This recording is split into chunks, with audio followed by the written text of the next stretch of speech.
Lawyers for former National Security Advisor Michael Flynn have stopped an information-sharing agreement with Donald Trump's legal team, according to a New York Times report on Thursday. The sources were described as four people involved in the case, who could not comment on the record because they were unauthorized to discuss this in public.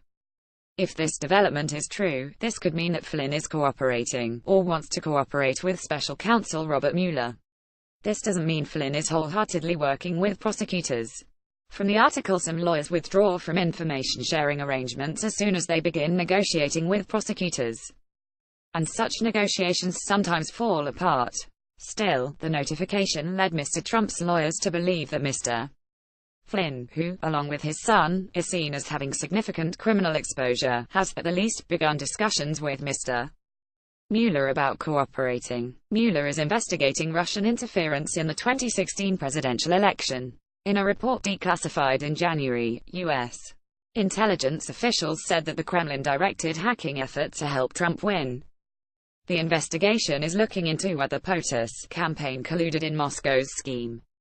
Flynn has denied all wrongdoing, but he remains in a precarious position, based on what is publicly known. He lost his position as National Security Advisor in February after just days on the job after misleading Vice President Michael Pence and other senior administration officials about his conversations with Russia's then U.S. Ambassador Sergei Kislyak about American sanctions against Moscow. Mueller reportedly has leverage over Flynn. His son Michael Flynn Jr., the younger Flynn, who did lobbying work at his father's side, is also a subject of the special counsel's investigation, according to an NBC report from early November.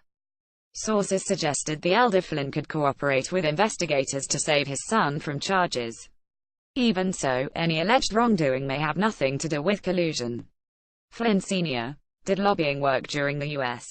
presidential campaign, but it was only this year that he registered his lobbying firm as a foreign agent for a Dutch firm connected to the Turkish government.